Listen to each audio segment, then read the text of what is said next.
AD 64년 7월 19일 날, 그러니까 서기 64년 7월 19일이에요. 로마 대형 경기장 아래 상점에서 불이 붙기 시작했어요. 이 불이 삽시간에 로마 도시를 집어삼켰어요.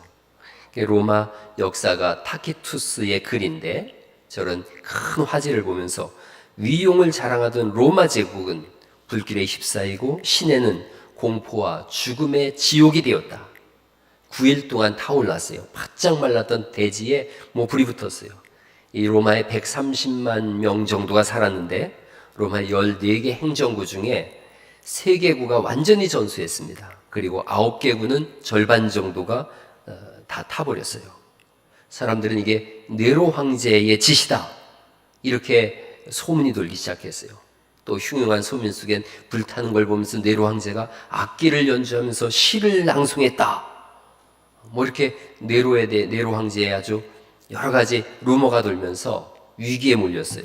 이 사람이 국면을 전환시켜야 되겠다. 그래서 이 죄를 그리스도인들에게 뒤집어 씌우기 시작했어요.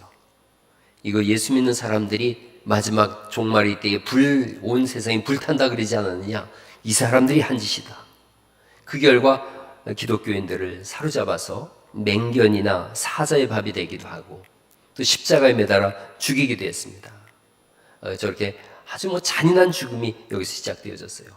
사람들한테 털가죽을 입혀서 개에게 물려 죽게 하고, 완전히 찢겨서 죽이기도 하고, 그리고 어느 날은 그 몸에다가 잔뜩 그 기름을 발라가지고 정원에 매달아 놓고 불을 붙여서 정원의 횃불로 사용하기도 했습니다. 예수님 믿는다는 것 하나 때문에 최초로 국가적인 박해를 받게 되어졌어요. 이 네로의 박해 때 아마 베드로와 바울이 순교했을 것이다, 역사가들은 그렇게 기록하고 있어요. 생명의 위협 앞에 흔들리는 사람들, 그리고 유대교로 다시 돌아가려고 하는 사람들, 유대인들은 그 당시 살아났거든요. 신앙을 버리려고 하는 사람들, 그리고 이 극심한 박해 속에서 예수님의 구세주 되심을 의심하는 사람들도 생겨났어요. 이런 사람들에게 예수님이야말로 진실한 구원자시고, 신앙을 버리면은 하나님의 구원에서부터 떨어진다고 하는 경고의 말씀, 그것이 쓰여졌어요. 히브리서예요. 히브리서는 물론 네로의 박해 직전에 쓰여졌다 그래요. 그러나 이 성경을 통해서 수많은 사람들이 네로의 박해 속에서도 굳건히 믿음을 지켰어요. 히브리서는 가장 많은 순교자들을 배출한 성경이다, 이렇게 써 있어요. 히브리서를 이렇게 짜면 피가 나온다.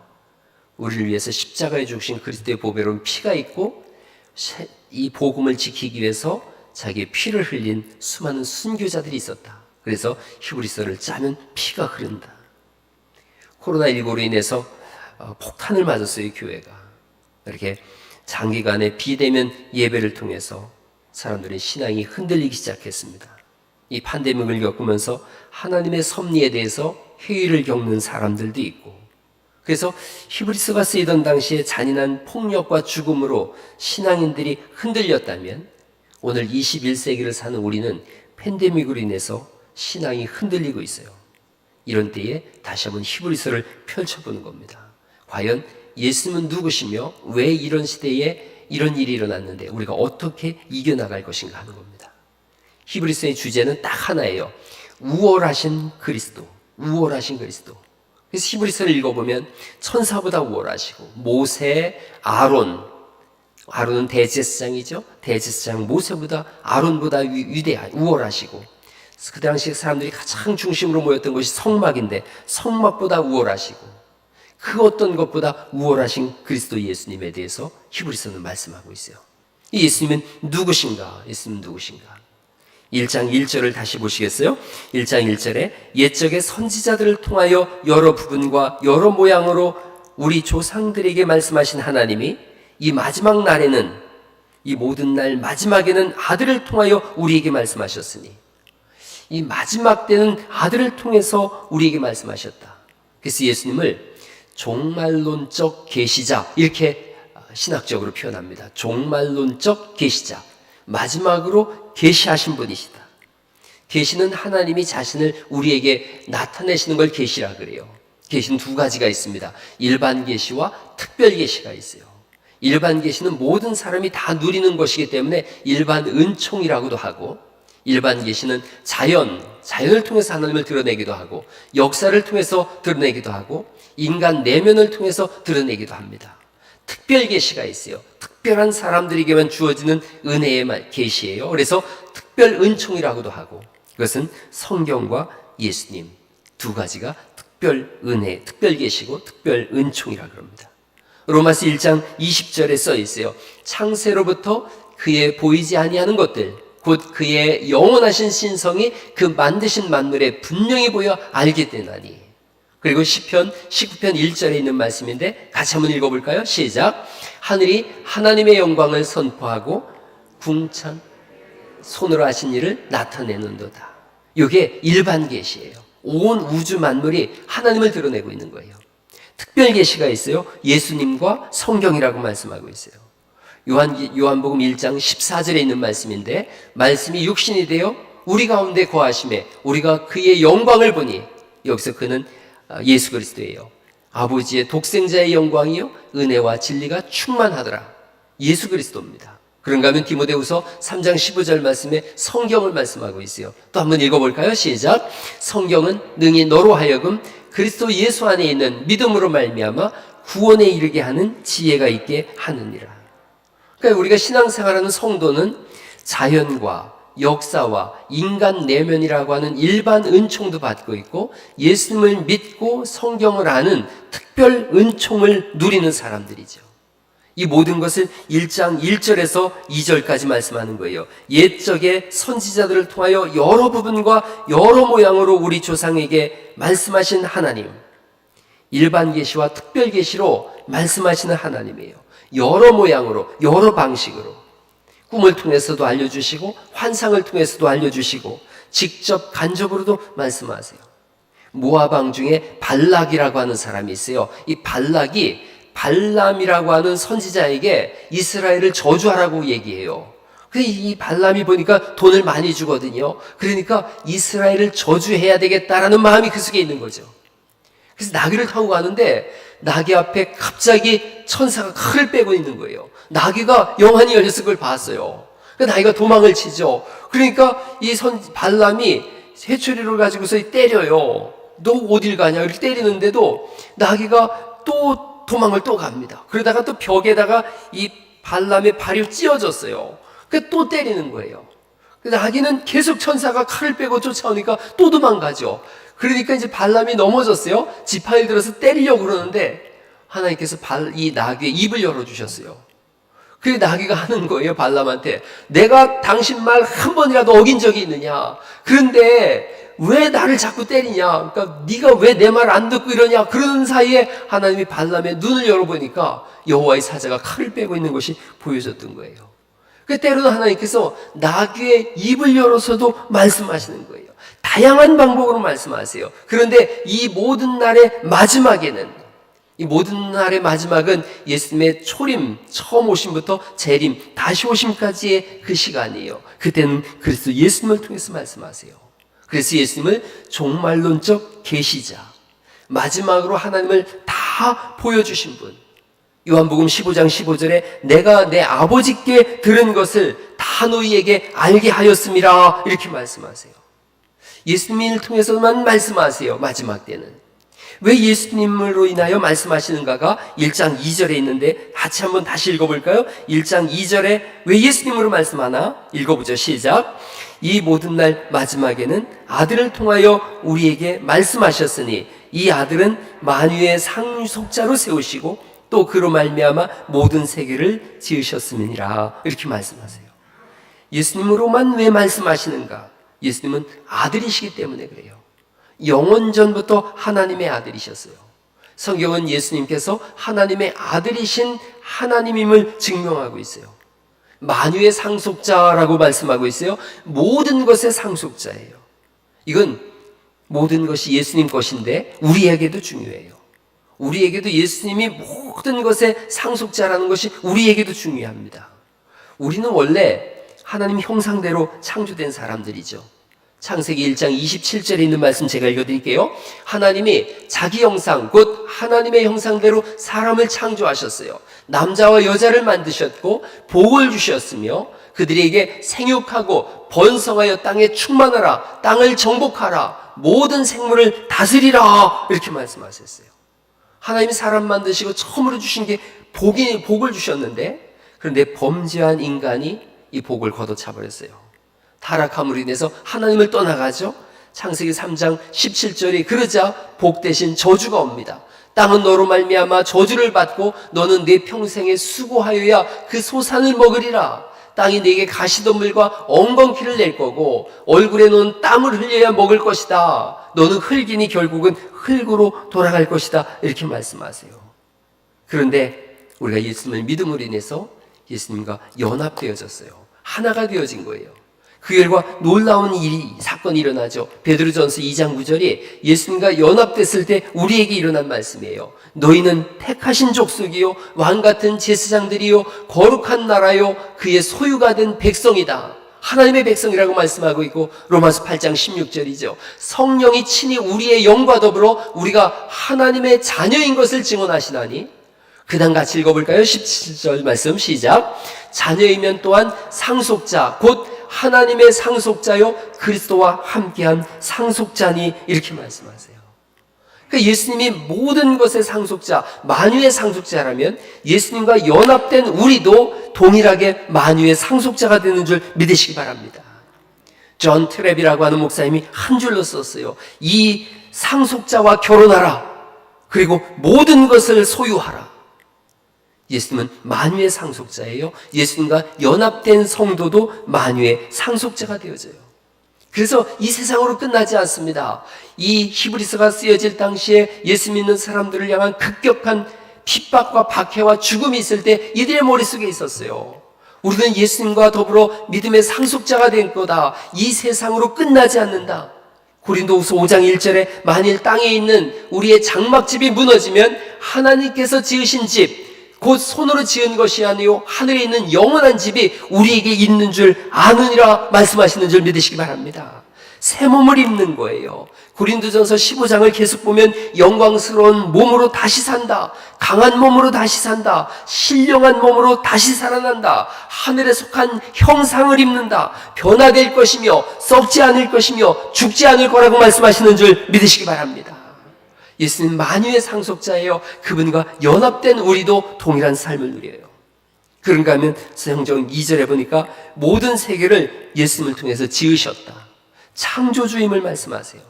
예수님께서 시공간을 창조하셨어요. 창세기 1장 1절을 히브리어 그대로 읽으면 그렇게 되어 있어요. 처음에 창조했다. 하나님께서 그 하늘과 그 땅을. 그리고 요한계시록 22장 21절 맨 끝에는 이렇게 써 있어요. 아멘, 아멘. 진실로 그러하다, 이런 뜻이에요. 창세기 1장 1절과 마지막 요한계시록 22장 21절을 함께서 읽으면 이런 거예요. 처음에 창조하셨다 하나님께서 그 하늘과 그 땅을. 그러자 모든 천하 만물과 성도들이 외치는 거예요. 진실로 그러하네이다. 아멘. 이렇게 끝나는 거예요. 여러분, 이 창세기 1장 2절은 그렇게 되어 있죠. 땅이 혼돈하고 공허하며 흑암이 깊음 위에 있고 하나님의 영은 수면 위에 운행하시니라. 하나님이 이르시되 빛이 있으라 하시니 빛이 있었고, 빛이 있으라 라고 말씀하실 때 그 말씀이 곧 예수님이세요. 아무것도 없던 곳에 공간을 만드셨어요. 아마도 과학자들은 그걸 빅뱅이라고 표현하는 것 같아요. 그 시작을 기점으로 해서 엄청난 속도로 팽창하고 있고, 과학자들 얘기는 지금도 팽창하고 있다 그래요.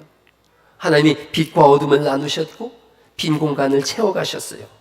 해와 달과 별로 구성된 우주를 만드셨어요. 저게 여러분 우주의 별들이에요. 별들. 볼 때마다 우주는 얼마나 신비로운지 몰라요. 우리 은하는 약 4천억 개의 항성이 있다 그래요. 눈에 보이는 게 4천억 개 된대요. 항상 존재하는 별이 4천억 개인데 안드로메다 은하는 1조 개의 별이 있다 그래요. 인간이 발견한 가장 큰 은하가 IC1101이라고 하는 은하인데 100조 개의 항성이 있다 그래요. 그 항성으로 두는 수많은 별들이 있는 거죠. 이런 백조개씩 되는 이런 은하가 또 2조 가량이 있다 그래요. 뭔 말인지 몰라도 엄청난 거예요. 끝없는 우주인 거예요. 그렇게 보면 지구는 먼지보다 작아요. 인간은 사실은 살짝 반짝였다가 사라지는 작은 불씨 같은 존재인데, 그런데 온 우주를 창조하신 하나님께서 그런 우리를 사랑하는 줄 믿으시기 바랍니다. 우리를 위해서 이 모든 걸 지으신 거예요. 그리고 우리를 위해서 오늘도 바람이 불게 하시고 봄이 오게 하시고 살아나게 하시고, 하나님의 사랑을 받는 우리는 그 자체로 위대한 존재들인 줄 믿으시기 바랍니다. 하나님의 한없는 사랑 속에 우주가 세워났어요. 하나님이 창조하셨다라고 할 때 이걸 바라 이런 뜻을 써요. 바라. 가나다라마 바 할 때 바라 할 때 라예요. 이게 히브리어로 아무것도 없었다는 거예요. 공간도 없었어요. 아무것도 없는 완전 무에서 유를 만드셨다. 그래서 스티븐 호킹 같은 그런 과학자는 그래서 하나님도 없다 이렇게 얘기를 하는데, 아니 세상에 아무것도 없는 곳에서 우연히 생겨날 수 있는 확률이라는 걸 과학자들이 이렇게 따져보니까 209해분의 1이래요. 우연히 생겨나는 게. 해라는 숫자를 들어보셨어요? 억 있고 조가 있고 그 다음에 경이 있고 그 다음 해가 있더라고요. 1억 곱하기 만 하면 조예요. 1조 곱하기 만 하면 경이고 1경 곱하기 만 하면 해예요. 하나님이 아니면 설명될 수가 없어요. 전능하신 삼위일체 하나님께서 만드셨는데, 그런데 성경이 우리에게 명료하게 알려주고 있어요. 골로새서 1장 6절 16절에 있는 말씀인데, 만물이 그에게서 창조되되 하늘과 땅에서 보이는 것들과 보이지 않는 것들과 혹은 왕권들이나 주권들이나 통치자들이나 권세들이나 만물이 다 그리스도 예수님으로 말미암고 그를 위하여 창조되었고, 또한 예수님께서 만물보다 먼저 계시고 만물이 예수님 안에 함께 섰다. 이걸 현대인의 성경으로 노랗게 써봤는데요. 같이 한번 읽어볼까요? 시작. 그분에 의해서 모든 것이 창조되었습니다. 하늘과 땅에 있는 것들과 보이는 것과 보이지 않는 것들과 천사들과 영적 존재들과 만물이 다 그분에 의해서 창조되었고 그분을 위해 창조되었습니다. 그리고 그분은 모든 것이 있기 전에 계시고 모든 것은 그분에 의해서 유지되고 있습니다. 여기서 그분이 누구예요? 그리스도 예수님이세요. 태초에라고 하는 히브리어는 베르시트라 그래요. 베르시트라는 말의 첫 글자가 저 베트라고 하는 거예요. 디귿자를 거꾸로 써놓은 것 같으죠. 저게 히브리어는 오른쪽에서 왼쪽으로 읽게 돼 있어요. 저 베르시트의 첫 글자가 저게 베트예요. 위도 막혀 있고요, 뒤도 막혀 있고 밑에도 막혀 있어요. 이렇게 왼쪽 방향으로 시작되어지는 거예요. 창조 이전에는 위도 뒤도 밑도 다 막혀 있었어요. 예수님께서 거기서 시작하신 거예요.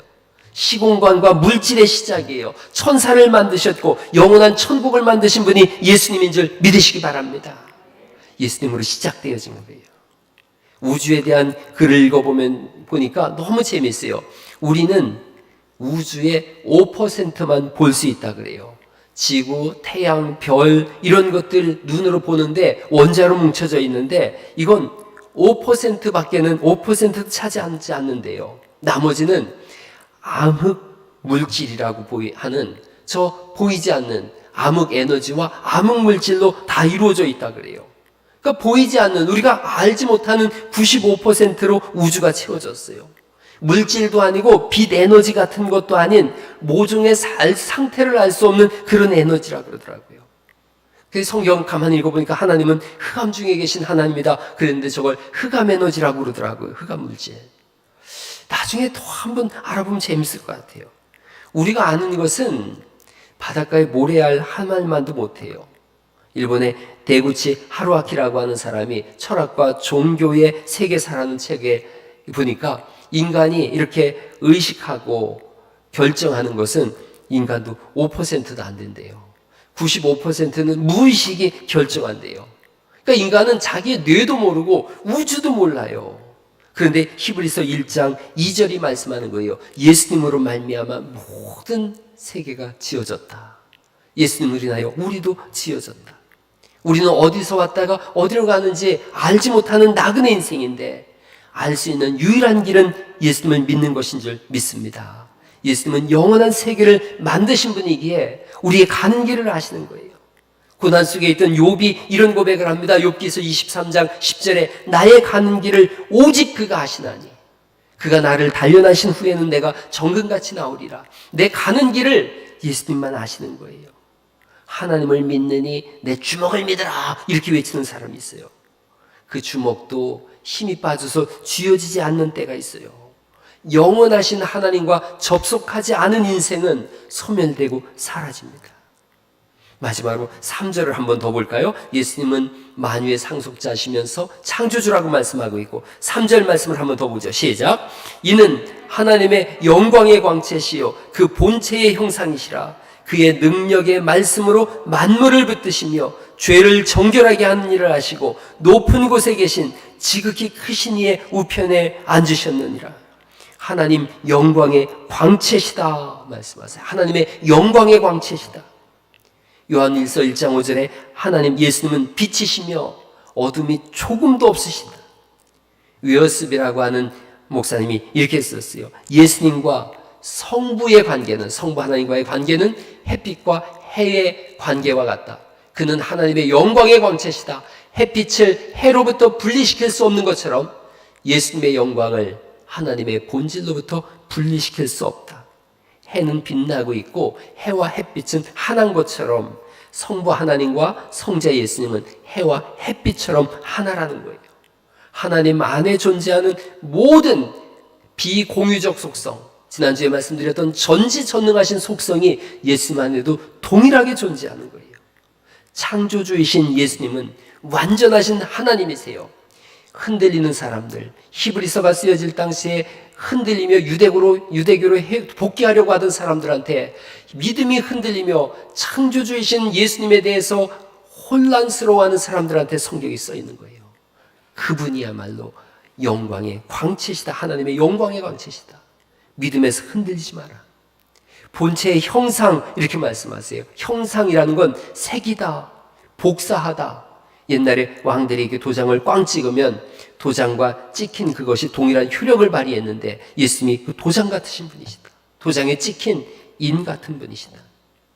지난주에 제가 디모데전서 6장 15절 16절을 말씀드렸는데 이렇게 써 있었어요. 디모데전서 6장 15절에 하나님은 복되시고 유일하신 주권자이시며 만왕의 왕이시며 만주의 주시요 오직 그에게만 죽지 아니함이 있고 가까이 가지 못할 빛에 거하시고 어떤 사람도 보지 못하였고 또 볼 수 없는 이시니 그에게 존귀와 영원한 권능을 돌릴지어다. 아멘 써 있었어요. 어떤 사람도 보지 못하였고 또 볼 수 없는 분이셨는데 예수님이 오셔서 하나님을 보여주셨어요. 성경을 쭉 읽어볼게요. 골로새서 1장 15절에 그는 보이지 않는 하나님의 형상이시다. 모든 충만으로 하나님께서는 예수님 안에 거하게 하셨다. 본래 하나님을 본 사람이 없으되 아버지 품속에서 독생하신 하나님이 나타내셨다. 니케아 신주에 보니까 우리가 사도신경에 외우는 것처럼 니케아 신경이 있는데 이렇게 써 있습니다. 같이 한번 읽어볼까요? 시작. 하나님 중에 하나님, 빛 중에 빛, 참 하나님 중에 참 하나님이신 분, 곧 독생하셨고 지으심을 받지 않으셨으며 아버지와 함께한 본질에 속하신 분을 믿는데 그분으로 말미암아 만물이 지음을 받았습니다. 이렇게 써 있어요. 그분이 우리가 믿는 예수 그리스도세요. 결론은 이렇게 좀 길게 말씀드립니다. 우리가 믿는 예수님이 어떤 분인지를 성경에 들려주고 있어요. 하나님의 아들이시다. 만유의 상속자시다. 창조주이시다. 하나님의 영광의 광채시며 본체의 형상이시다. 그분이 만물을 붙잡고 계세요. 그리고 죄를 정결하게 하세요.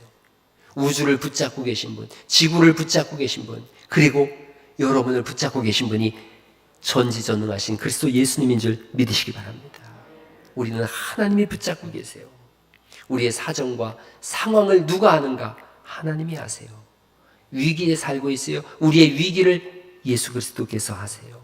이 마지막 때에 예수님께서 우리에게 말씀하고 계시고 믿음 안에 굳게 서라고 히브리서를 통해서 우리에게 강력하게 말씀하고 계세요. 신촌 성경교회에서 목회하신 고 정진경 목사님이 있어요. 그분의 자서전 중에 목적이 분명하면 길은 열린다에서 이런 예화를 하나 쓰셨더라고요. 이 목사님이, 정진경 목사님이 너무 아프셔서 병원에 입원했어요. 의사가 살 날이 얼마 안 남았다고 얘기해요. 그러니까 한경직 목사님으로 해서 아주 내노라 하는 목사님들이 오셔서 기도했는데, 한경직 목사님과 여러 목사님들이 함께 와서 기도하는데, 이제 그분이 어른이니까 한경직 목사님 봐도 어려운 거예요. 그러니까 이분이 마지막으로 이렇게 기도했어요. 주님, 아무리 봐도 정진정 목사님을 하늘나라에서 맞으실 준비를 하고 계신 것 같습니다. 주님의 뜻이라면 정 목사님을 받아주시고 고통이 없게 해주세요. 기도했어요. 그러고서 이제 가려고 그러는데, 이 정진경 목사님과 절친인 한신대 김정준 목사님이 있어요. 김정준 목사님이 이 보니까 다 할 말을 잃고 기도 끝나고 아멘 하고 돌아가는데, 다 돌아갔는데 5분쯤 지나자 이 김정준 목사님이 병실로 다시 돌아온 거예요. 그래서 정진경 목사님의 손을 꼭 붙잡고서 얘기하는 거예요. 정 목사님, 시편 118편 17절 말씀을 꼭 읽으세요. 꼭 읽어보셔야 합니다. 그리고 돌아간 거예요. 그래서 나가니까 정 목사님이 자기 아내한테, 사모님한테 그 눈짓으로 읽어보라 그래요. 그 말씀이 이런 거예요. 내가 죽지 않고 살아서 여호와께서 하시는 일을 선포하리로다. 여호와께서 나를 심히 경책하셨어도 죽음에는 넘기지 아니하셨도다. 이걸 읽었어요. 근데 또 10분쯤 지났는데 김정준 목사님 다시 병실을 찾아온 거예요. 목사님, 아까 내가 얘기한 성경 구절 꼭 읽어요. 읽고 그대로 믿어요. 내가 캐나다에서 공부하다가 배를 타고 돌아올 때 배가 파손했는데 이 말씀이 뇌리에 그렇게 떠올라서 이 말씀 붙잡고 기도했어요. 익사 직전에 내가 구조받았어요. 그 말씀이 나를 살렸어요. 틀림없이 목사님도 살릴 거예요. 그 말씀을 강조하고 나간 거예요. 그러면서 이 말씀이 너무 떠올라서 다시 되돌아왔느라고 마음속에, 머릿속에 한 줄기 빛이 강하게 투시되는 것 같은 느낌을 받았대요. 내가 죽지 않고 살아서 여호와께서 하시는 일을 선포하리로다. 이분이 이 말씀을 붙잡고 울면서 기도했어요. 하나님, 제가 죽지 않고 살아서 하나님의 일을 선포하겠습니다. 온 마음을 다해서 시편 118편을 읽고 또 읽었어요. 소리를 내서 외우고 묵상했어요. 내가 죽지 않고 살아서 여호와의 하시는 일을 선포하리로다.